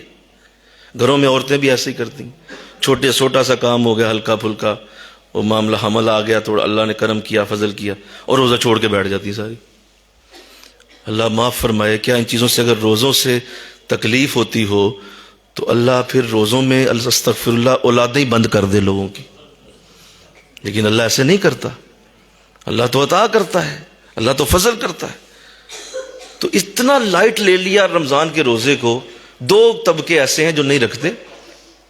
ایک تو وہ طبقہ ہے جو میں نے ابھی عرض کیا، جو ہمارا یہ لوئر کلاس ہے، بہت جو لوئر کلاس طبقہ ہے، بہت جو ہمارے یہ ایسے لوگ ہیں جو بہت ہی مشکل میں رہتے ہیں، ایسی ان کی قوم کی نیچر ہی ایسی ہے. تو وہ اسی طرح وہ روزہ نہیں رکھتے. وہ کہتے ہیں جی ہم پھر کھائیں گے کیا، اور وہ روزہ چھوڑ دیتے ہیں، اور اس سے ان کی زندگی مزید مشکل ہو جاتی ہے، مزید ٹینشن میں آ جاتے ہیں. کیونکہ اللہ کا دیا ہوا فرض چھوڑنا، اور وہ اس طرح چھوڑنا کہ اس پہ اعتبار نہیں ہے، مالک پہ اعتبار ہے جو رزق دے رہا ہے. استغفر اللہ. اللہ پہ اعتبار ہی نہیں ہے جو رزق اصل دینے والا ہے. واللہ خیر الرازقین. کہتا ہے نہیں، اس نے کیا، یہ مالک کا کام ہے، یہ ناراض ہو جائے گا اگر نہ کام کیا، تو اس لیے روزہ چھوڑ دو. اللہ ناراض ہوتا ہے، ہونے دو، یہ مالک ناراض نہیں ہونا چاہیے. وہ اور مصیبت میں آ جاتے ہیں، اور ٹینشن آ جائے گی، اور پریشانی آ جائے گی. دوسرا وہ طبقہ ہے جو ہمارا اپر کلاس ہے، بڑے امیر لوگ، اتنی دولت کے سمجھ نہیں آ رہی کہاں سے پیسہ آتا ہے، کہاں سے جاتا ہے، کوئی پتہ نہیں. امیر کبھی شبی، اور ان کے تو لچھن ہی اور ہے نا.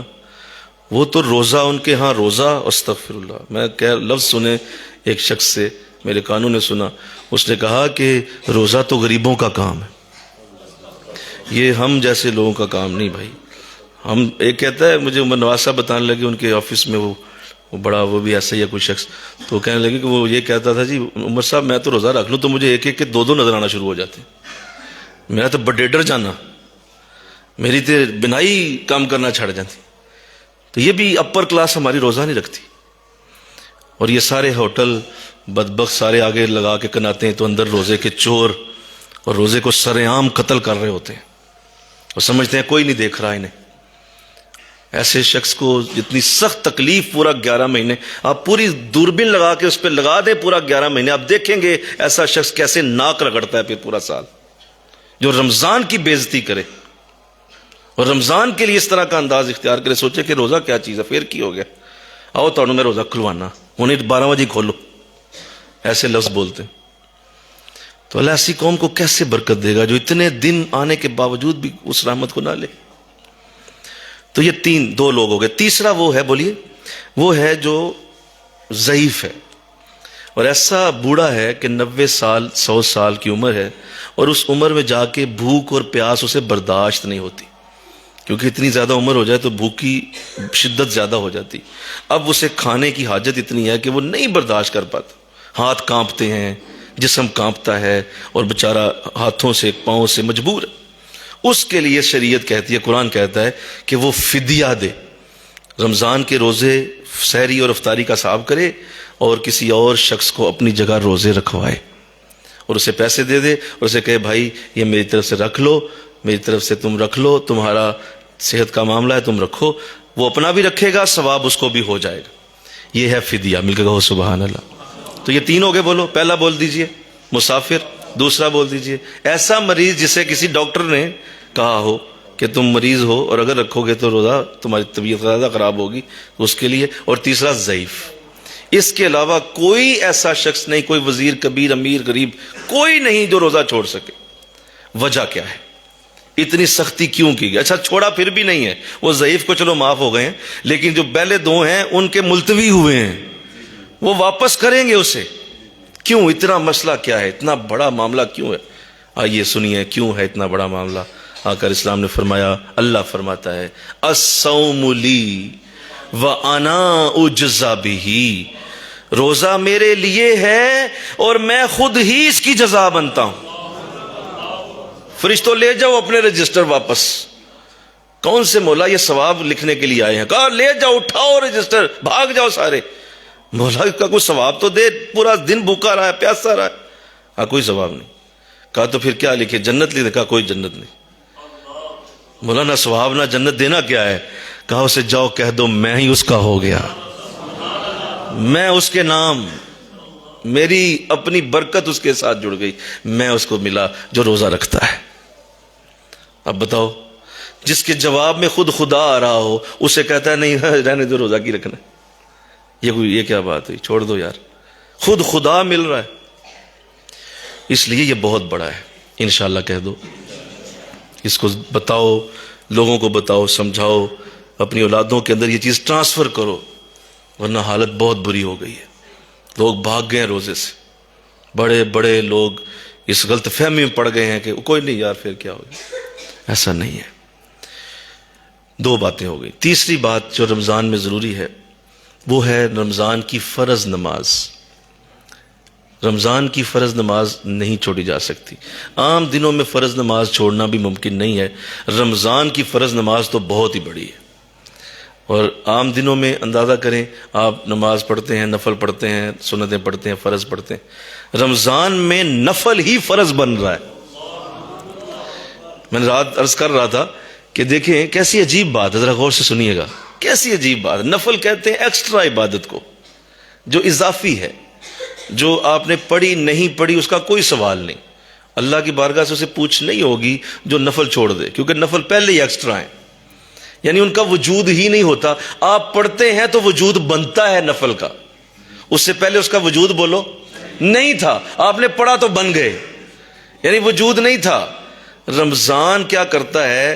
اسی نفل کو نہ صرف وجود دیتا ہے بلکہ وجود بھی وہ دیتا ہے جو فرض جتنا وجود ہے اسے فرض بنا دیتا ہے۔ وہ یا سنت بنا دے، سنت موقدہ بنا دے، غیر موقدہ بنا دے، وتر بنا دے، واجب کر دے، نہیں، ڈائریکٹ فرض بناتا ہے نفل کو۔ آپ اندازہ کریں رمضان کیا جادو، کیا بات ہے یار، نفل کو فرض بنا دیا۔ تو بتائیں فرضوں کو کیا ہوگا؟ 70 فرض بنایا۔ تو اس لیے کہاں گئی نماز؟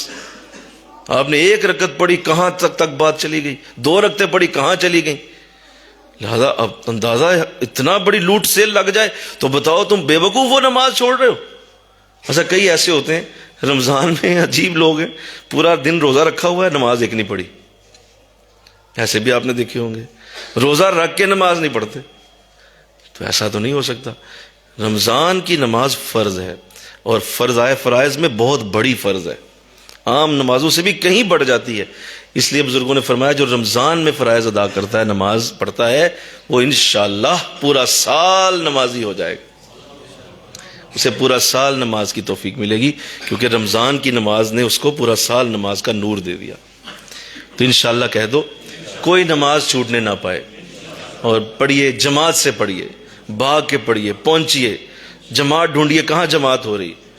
اور سستی غفلت پہلے 10 دن، خیر میں بول تو رہا ہوں، پتہ میں اچھی طرح جانتا ہوں سارا کچھ کیا ہونا ہے، یہ بھی مجھے پتہ ہے. پہلے 10 دن بڑی رونق، بڑا یہاں ابال، بڑی مساجد میں آپ دیکھیں گے جوتیاں بھی ایک سے اوپر 2 جوتیوں کی تیسری بھی پڑی ہوتی، اتنے لوگ مسجد میں نماز پڑھنے پہنچ جاتے. وہ ابال چائے کی طرح جو رہتا ہے، پھر آہستہ آہستہ 10ویں 12ویں روزے وہ سارا ختم ہونا شروع ہوتا ہے، اور پھر مسجدیں اسی طرح بے آباد ہونا شروع ہو جاتی ہیں. تو لگتا ہے کہ نہ ہم نہ بس نہ تھوڑا سا ذرا یہ ابال والے لوگ ہیں. تو ایسا نہ ہو، انشاءاللہ کہہ دیجئے پورا رمضان اس کی برکت جاری رہے، پورا رمضان اس کی برکت اللہ عطا کرے. اللہ ہر نماز میں آپ سب کو پہنچنے کی سعادت دے دے. چوتھی بات یہ ہے کہ رمضان کے اندر اس بات کا خیال رکھا جائے کہ رمضان میں ایک نماز آتی ہے جو صرف رمضان میں ہی پڑھی جاتی ہے، اس کے علاوہ آپ کسی بھی دن میں سال میں اسے نہیں پڑھ سکتے. چاہے آپ کعبہ شریف پہنچ جائیں، چاہے آپ مدینہ شریف پہنچ جائیں، چاہے آپ عرفات میں پہنچ جائیں، آپ وہ نماز نہیں پڑھ سکیں گے جو رمضان کے اندر ہی پڑھی جاتی ہے. اور وہ رمضان کی اسپیشل نماز، مل کے کہو نا سبحان اللہ. وہ اسپیشلٹی ہے صرف رمضان کی، وہ رمضان کا خاص پیکج ہے، وہ رمضان کے لیے ہی آتی ہے. رمضان کی بڑی وہ لاڈلی نماز ہے. ہائے ہائے کیا ہے بولو، وہ بڑی لاڈلی نماز، اور اسے نماز تراویح کہتے ہیں. بڑی پیاری نماز ہے یہ بڑی سونی نماز جو اللہ 20 رکعت عطا کرتا ہے. اور حضور نے اسے 20 پڑھا، صحابہ نے 20 پڑھا. ماہ رمضان میں سے حضور نے 20 کی تعداد پوری فرمائی. حرم میں 20 پڑھی جاتی ہے، مسجد نبوی میں 20 پڑھی جاتی ہے، ہر جگہ یہ 20 ہی ہے. تو اس کو بھی پورا پڑھنے کا جو ایک شوق ہے وہ پیدا کریں. یہ 20 رکعت ہوگی تو پوری ہوگی، اس کو نہ کریں. اس کے لیے پورا دھیان رکھیں کہ میں نے 20 پڑھنی، اور اس کی تیاری پورا ذہن رکھ کے کی جائے کہ ابھی میں افطاری کرنے لگا ہوں تو میرا ٹارگٹ تراویح کی نماز ہے. تراویح کی نماز کو ٹارگٹ بنا کے افطاری کریں، تاکہ افطاری میں آپ اس طرح کھائیں کہ آپ کی اس تراویح کے وقت تک آپ کا جسم بوجھل نہ ہو جائے. 90% لوگ تراویح اس لیے نہیں پڑھ پاتے کہ ان کے جسم کی طاقت ہی اس وقت ختم ہو جاتی ہے جب تراویح کی نماز شروع ہوتی، کیونکہ زیادہ کھا لیتے ہیں اور بلڈ پریشر لو ہو جاتا ہے.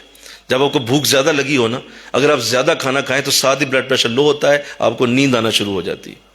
کیونکہ ایک دم کھانا اندر جاتا ہے نا، بولو، ایک دم خالی پیٹ میں کھانا جب اندر زیادہ جاتا ہے تو بلڈ کو سرکولیٹ زیادہ کرنا پڑتا ہے. جو آپ کا دل ہے اسے زیادہ پمپ کرنا پڑتا ہے ایک دم سے، کیونکہ اتنا کھانا پہلے تھا ہی نہیں. وہ ایک دم پیٹ میں آیا، دل کو زیادہ پمپنگ کرنا پڑ جاتی ہے، اس سے بلڈ پریشر لو ہوتا ہے، نیند آنا شروع ہوتی ہے، اور نیند کی وجہ سے لوگ تراویح چھوڑ جاتے ہیں. اس لیے کھانا کم رکھیں افطاری میں، تاکہ آپ تراویح کو ٹارگٹ کر کے پڑھ سکیں، ورنہ اس کا کوئی حل نہیں ہے. میری بات سننے سے آپ تراویح نہیں پڑھ سکیں گے. آپ کو اس کے لیے اسٹریٹجی بنانی پڑتی ہے، اس کے لیے پورا دھیان رکھنا ہوتا ہے کہ میں کتنا افطاری میں کھاؤں اور پیوں کہ افطاری کے بعد تراویح میں مجھے آسانی ہو، ورنہ آپ نہیں پڑھ پائیں گے. 100% چھوڑ دیں گے آپ. تو اللہ توفیق دے دے انشاءاللہ. کہیں کیا فضیلتیں بیان کروں، ایک فضیلت سن لیں. تراویح کا ایک سجدہ 1 سال کے سجدے کی برابر. یہ بڑی لاڈلی نماز، 40 سجدے ہیں اس کے اندر. ان 40 سجدوں کا مطلب 40 سال کی عبادت ہے. یہ ایک دن کے 40 سال بنے. بولو ضرب 30 کرو ذرا، 120 سال، 1200 سال، سوری غلطی ہو گئی. کتنے سال؟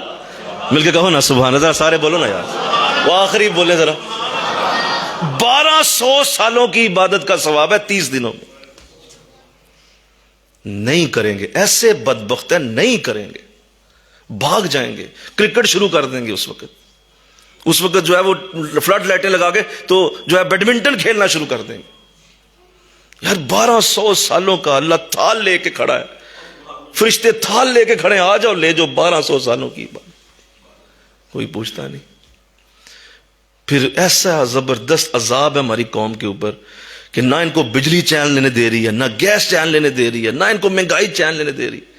کیوں؟ ایسے بد نصیب ہیں، جب بھی موقع آئے گا اللہ کی رحمت لینے کا کوئی نہیں پہنچتا، بھاگ جاتے ہیں، ضائع کر دیتے ہیں۔ چیخ چیخ کے اعلان ہو رہے ہیں، یار کتنے بڑے دن ہیں بھائی، یہ 20 رکعت ہے، کیا ہو جائے گا؟ اچھا نہیں کھڑے ہو سکتے، کرسیاں پڑی ہوتی ہیں مسجدوں میں، کرسی پہ بیٹھ کے پڑھ لو 20 رکعت، کرسی پہ بیٹھ جاؤ۔ نہیں کھڑے ہو سکتے، شادی بیاہوں پہ کھڑے ہو جاتے ہو، وکیل کی عدالت میں کھڑے ہو جاتے ہو، تم ڈاکٹر کی کلینک پہ کھڑے ہو جاتے ہو، بینک کے سامنے لائن لگا کے قطاروں میں کھڑے رہتے ہو، گھنٹہ گھنٹہ کھڑے رہتے ہو۔ یار ادھر بھی اللہ کے سامنے بھی کھڑے ہو جاؤ۔ نہیں، تکلیف بڑی، کمر درد ہے۔ یہ میرے حضرت ایک جملہ کہا کرتے ہیں، بیٹا رمضان محنت کا مہینہ ہے، اور جو اس میں محنت سے پیچھے ہٹا، بڑا پیارا جملہ تھا، آج تک میرے دل پہ نقش ہو گیا ہے، کبھی نہیں بھولا۔ آپ فرمایا کرتے ہیں، بیٹا رمضان میں جس نے محنت نہیں نہ کی، پورا سال محنت میں لگا رہتا ہے، اور جو رمضان میں محنت کر لیتا ہے پورا سال آرام کرتا ہے۔ اللہ پورا سال ریسٹ کروائے گا، ریسٹ کرے گا، رمضان کی محنت کافی ہے، پورا سال مزے کرے گا۔ تو پوری 20 رکعت اپنے آپ کو مجبور کریں، اپنے اوپر پابندی لگا دیں، کہا بھائی تو بڑا فلاں ہے، بڑا ڈمکان ہے، تو بدتمیز آدمی ہے، اور تو کیوں نہیں اپنے آپ کو خود ہی کہیں، کیوں نہیں پڑھتے ہو؟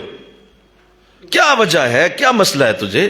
کتنے اللہ نے آزادیاں دی ہیں، بیٹھ کے پڑھ لو، چیئر پہ بیٹھ جاؤ، چونکڑی مار لو، تحیات میں بیٹھ جاؤ، 20 پورے کر کے اٹھو وہاں سے۔ 12 پڑھ کے جا رہے ہیں، 4 پڑھ کے نکل رہے ہیں، 8 پڑھ کے جا رہے ہیں، مذاق لگایا ہوا ہے اللہ رسول سے، تراویحوں کے ساتھ مذاق شروع کیا ہوا ہے۔ آگے جو کھڑے ہیں، کیا اللہ معاف فرمائے، وہ کیا سارے فارغ ہیں؟ سارا کام آپ ہی کو ہے؟ نہیں نہیں، آپ اصل میں چور ہیں، آپ واقعی چور ہیں۔ کیوں؟ جا کے بھی نہیں پڑھتے۔ چلو اگر اس وقت نہیں پڑھے آپ نے، 12 پڑھ کے آپ نکل گئے، گو کہ وہ نہیں ہوئی، 12 والی نماز ختم ہو گئی، لیکن چلے آپ نے نیت کی کہ میں گھر جا کے باقی 8 پڑھوں گا، کون پڑھتا؟ کیا آپ گھر چلے گئے اور وہاں جا کے 8 پڑھ لیں گے؟ کون پڑھتا؟ کوئی بھی نہیں پڑھتا۔ تو وہ تو گئی، اور آقا اسلام نے فرمایا تراویح کی نماز یہ روزے کا لباس، یہ روزے کے کپڑے ہیں، آپ نے کپڑے پہنانے ہیں روزے کو۔ دیکھیے نا، ایک ہوتا ہے نارمل کپڑا کاٹن کا، بول کہو نا سبحان اللہ، ایک ہوتا ہے ریشمی، ایک ہوتا ہے کڑھائی والا، ایک ہوتا ہے کوٹ پینٹ، ایک ہوتا ہے شیروانی، ایک ہوتا ہے بہترین وہ بڑی سی جو صدر پہنتا ہے، وہ کپڑے ہی ہیں نا۔ یہ تو آپ کا امتحاب ہے، کیسے کپڑے پہناتے ہیں اپنے روزے کو آپ۔ پہلی صف میں کھڑے ہو جاؤ تو کیسے کپڑے ہوں گے بولو، دوسری صف میں کیسے ہوں گے، تیسری میں کیسے ہوں گے؟ اور کپڑا پہنا ہوا ہے تو وہ جو ایک جو ہے وہ جب پجامہ پہنتے وہ بھی تو کپڑا ہی ہے، لیکن پجامہ پہن کے آپ گلی میں نہیں جا سکتے۔ آپ اس طرح کی چیز پہن کے جو معیوب لگ رہی ہے وہ تو گلی میں نہیں جا سکتے، تو آپ اپنے روزے کو کیا پہنا رہے ہیں دیکھ لیں۔ تو یہ ایکول ہے، یہ ایک بڑی ریالٹی ہے جس کو آپ نے سمجھنا ہے تو رمضان گزرنا ہے۔ تو ہم سب انشاءاللہ کہتے ہیں نا جی، انشاءاللہ کہیں 20 رکعت پوری ہوگی انشاءاللہ۔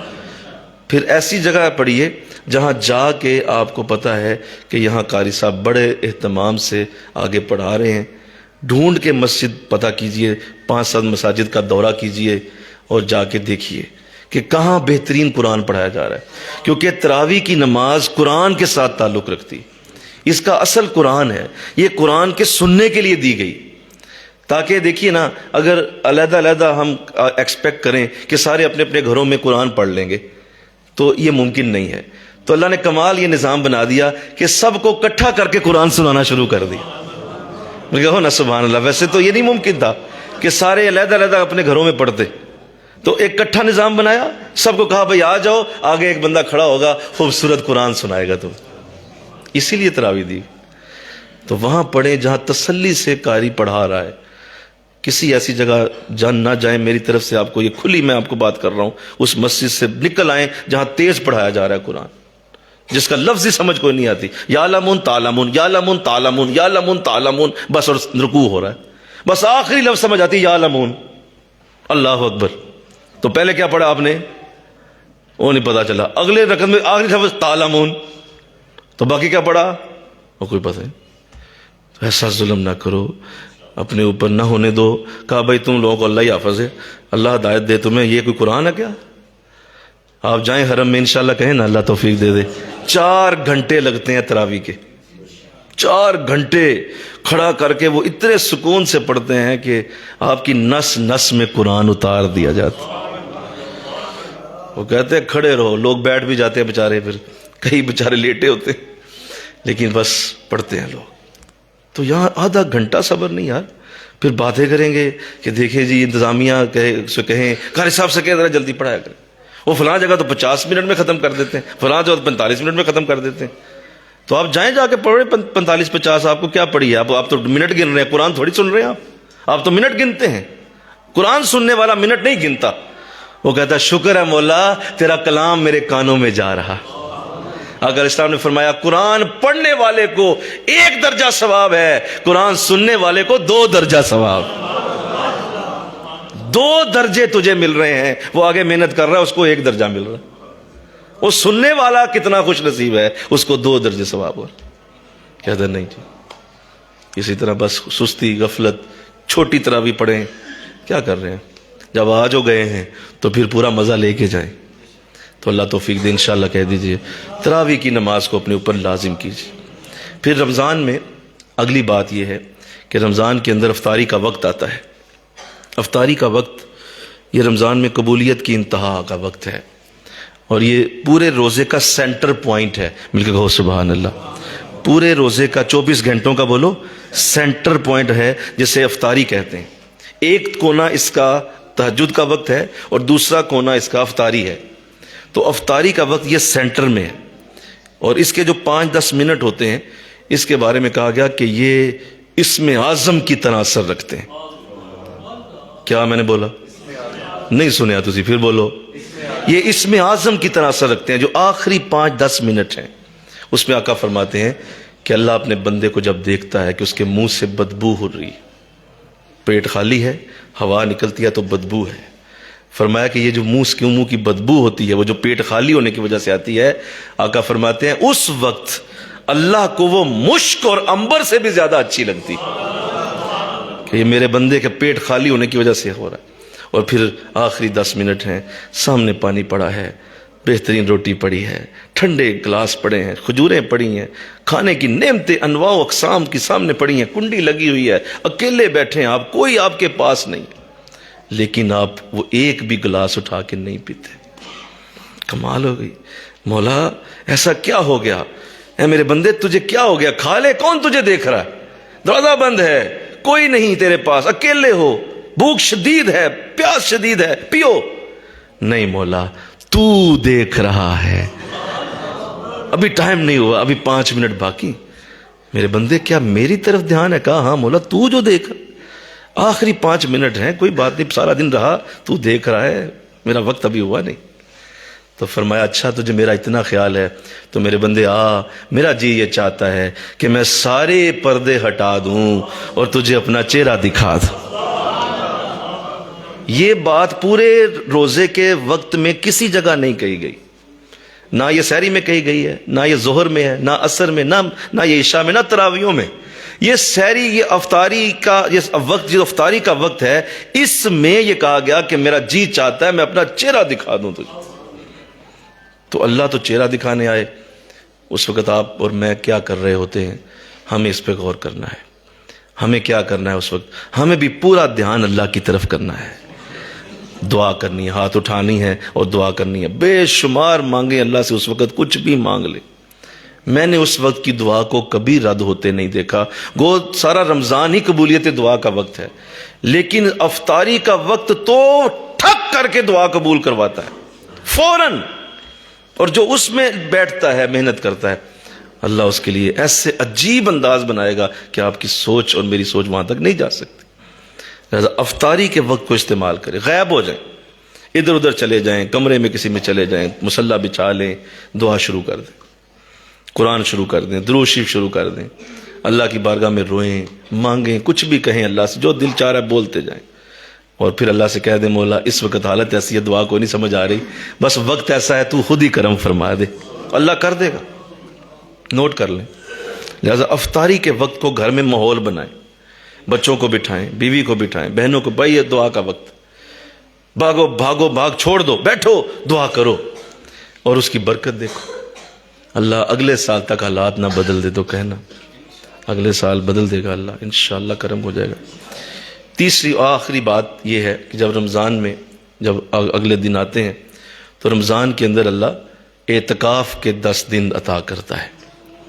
یہ آخری عشرہ ہے، اور رمضان کے 10 دنوں میں جو آخری عشرے کے اندر برکتیں اترتی ہیں وہ پورے رمضان کا حاصل ہوتی ہیں۔ پورے رمضان کی وہ سمجھ لیں کہ وہ آخری برکتوں کی انتہا ہے جو آخری 10 دنوں میں دی جاتی ہے، تو اسے اعتکاف کہتے ہیں، انشاءاللہ کہہ دیجئے، جسے لوگوں نے بالکل چھوڑ دیا ہوا ہے، اور وہ بھی اسی طرح کر دیا گیا ہے کہ اعتکاف تو بھائی میں تو بزی آدمی ہوں، ہم تو حضرت صاحب بہت کام کرنے والے ہیں، ہم تو بڑے ہی زیادہ مصروف لوگ ہیں، اعتکاف ہمارے بس کی بات نہیں ہے۔ تو یہ یاد رکھیں کہ اعتکاف ہوتا ہی مصروف لوگوں کے لیے ہے، یہ ویلے لوگوں کے لیے نہیں ہوتا، یہ ہوتا ہی اس کے لیے جس کو بالکل ٹائم ہی نہیں مل رہا، اس کو چاہیے چھڑا کے دامن اپنے رب کے دامن میں پناہ لے اور چھوڑ دے، کہ بھائی میں جا رہا ہوں، بھائی میں اعتکاف پہ جا رہا ہوں۔ تو آپ انتظار کر رہے ہیں، آپ فارغ ہوں گے تو پتہ ہے آپ کو کہ قبرستان میں کتنے لوگ ہیں جو یہی کہتے فوت ہو گئے، یہی کہتے فوت ہو گئے، بس ٹائم ملا تو کراں گا، یہ ٹائم مل جائے بس، یہ فلاں میں بس میں فارغ ہو گیا تو کر لوں گا، یہ بس فارغ ہونے دو۔ وہ سارے یہی کہتے قبروں میں اتر گئے ہیں، اور وہ آج بھی یہی کرلا رہے ہیں، کاش میں اس وقت کر لیتا جب لوگوں نے مجھے دعوت دی تھی۔ اور آپ انتظار کر رہے ہیں کہ آپ کا کام تب ختم ہو، تب اب اعتکاف میں آئیں گے، آپ اعتکاف نہیں کر سکیں گے۔ الحمدللہ میرے قبلہ عالم اللہ ساری رحمتیں ہمارے شیخ پہ نازل فرمائے، انشاءاللہ کہہ دو۔ آپ نے جب ہمیں یہ سمجھایا تو 24 سال ہو گئے، ایک سال بھی اعتکاف نہیں چھوٹا، اور کبھی نہیں چھوڑا، تو کیا مطلب، کیا میرا کوئی نقصان ہو گیا؟ اللہ نے بنا ہی دیا نا سب کچھ، مل کے کہو نا سبحان اللہ، سب کچھ بن گیا۔ اعتکاف سے کچھ ہوتا نہیں ہے، آتا ہی ہے سب کچھ۔ کچھ کریں اس کے لیے، سوچیں اس کو بھی ذہن میں رکھیں، پلاننگ کے اندر رکھیں، اور حضور کی بات سن لیں کہ آقا اسلام نے فرمایا جو اعتکاف کرتا ہے اللہ اسے 2 حج اور 2 عمرے عطا کرتا ہے۔ کیسی ٹیمپٹیشن ہے یہ، کیسی توجہ ہے۔ کئی لوگ ہیں ساری زندگی حج اور عمرے نہیں کر سکیں گے، بولو ہے نا حضور کی امت میں بے شمار ہیں جو بیچارے غربت کی وجہ سے، بیماری کی وجہ سے نہیں جا سکیں گے حج اور عمرے پہ، اور مر جائیں گے، فوت ہو جائیں گے۔ تو میرے نبی نے کمال کر دیا، فرمایا ان کے لیے سنو، ایسا کرو اعتکاف میں چلے جاؤ، پھر 1 نہیں 2 حج تمہیں اللہ دے گا، 2 عمرے دے دے گا۔ اور آپ جب حاجی کو ایئرپورٹ سے نکلتے دیکھتے ہیں تو آپ دیکھتے ہیں کیسے اس پہ ہار پڑ رہے ہوتے ہیں، تو جب اعتکاف والا باہر آتا ہے تو بتاؤ کیسا حال ہوتا ہے؟ کیا ویسا ہی منظر نہیں ہوتا جو حاجی کا ایئرپورٹ سے باہر آتے ہوئے ہو رہا؟ تو بتاؤ کیا وہ سچ نہیں ہے کہ 2 حج اور 2 عمرے ملے؟ لیکن نہیں، بس کہتے جی میں بزی، میں بہت بزی، میں مصروف، اور اس کو جو ہے وہ یہی سوچ کے کہ چند لوگ بیٹھے ہوئے ہیں، وہ بیٹھ جو گئے ہیں، ہم کام کریں۔ تو ایسا کیوں کرتے ہیں آپ؟ جن کی وجہ سے معاف ہوا ہے آپ ان میں جا کے شامل ہونا، جن کی وجہ سے محلے کو معاف ہو گیا تو آپ ان میں چلے جائیں۔ یہ بڑی عالی شان عبادت ہے۔ 2 عبادتیں رمضان میں ایسی ہیں جس کی طرف امت نے اتنی تکلیف ہے، اس قدر امت کی وہ سستی اور غفلت ہے کہ ان 2 عبادتوں کا تو انہوں نے جسے کہتے ہیں ادھیڑ کر رکھ دیا ہے، ان 2 عبادتوں کو، ایک تراویح اور ایک اعتکاف۔ ان دونوں عبادتوں کو تو فٹ بال بنا دیا لوگوں نے، بالکل اس کو کوئی اہمیت نہیں دیتے۔ چند لوگ ہوتے ہیں پہلی صف میں بیچارے وہ تراویحاں پڑھ رہے ہوتے ہیں، باقی پورا محلہ موج کر رہا ہے باہر، کسی کو اندازہ ہی نہیں کہ تراویح کی نماز ہو رہی۔ اور اعتکاف میں بھی ایسے ہی 1-2 بوڑھے بابے بیچارے آ جاتے ہیں، بیٹھ جاتے ہیں، نوجوان سارے موجے مار۔ کیوں؟ اعتکاف کی کیا ضرورت ہے؟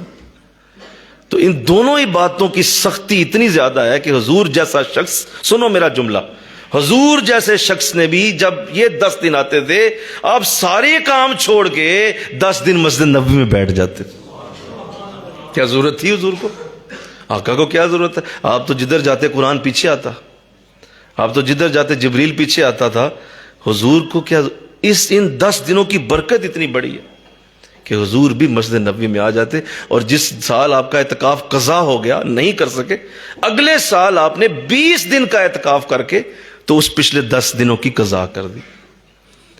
نبی تو اس حد تک جائے کہ اگلے سال پچھلے 10 دنوں کو بھی قضا کرے، حالانکہ اسے ضرورت کوئی نہیں، وہ خود محبوب خدا رحمت للعالمین، محنت اتنی کر رہے ہیں، خود کوشش کر رہے ہیں، لگے ہوئے ہیں، صحابہ کو بٹھایا ہوا ہے، قرآن کے دور چل رہے ہیں، جبریل آسمانوں سے آ رہے ہیں بار بار، جبریل حضور کو قرآن سنا رہے ہیں، حضور جبریل کو قرآن سنا رہے ہیں، دور چل رہے ہیں قرآن کے، محنت ہو رہی ہے۔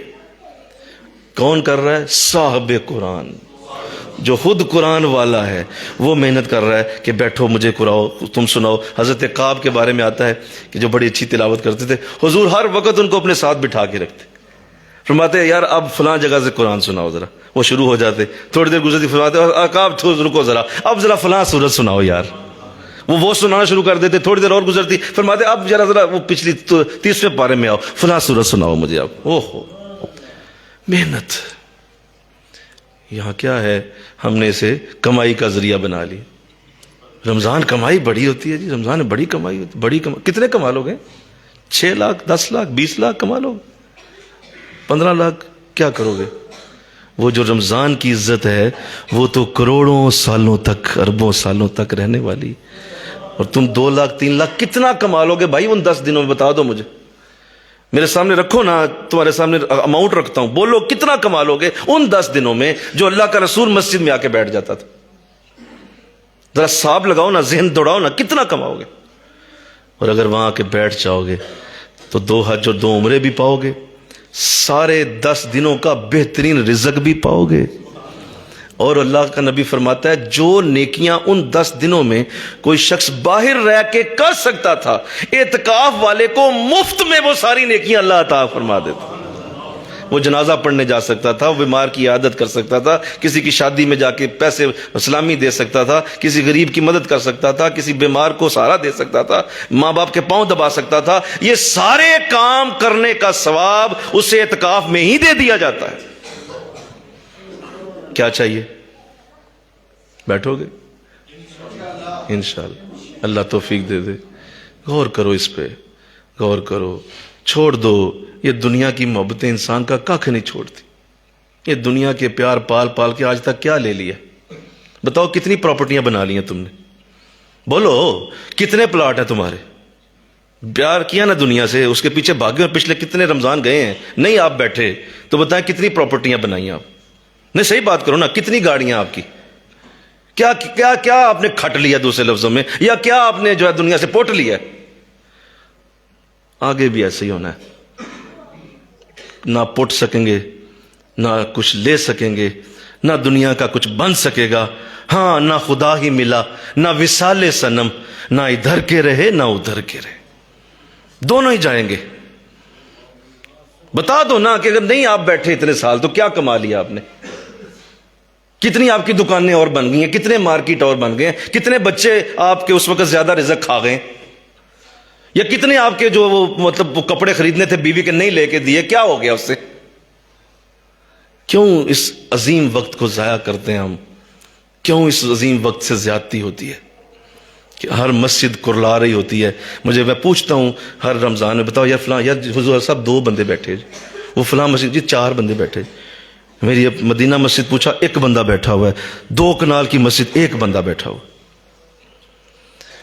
کیا کرتے ہو یار؟ کیوں دنیا سے اتنا پیار ہے؟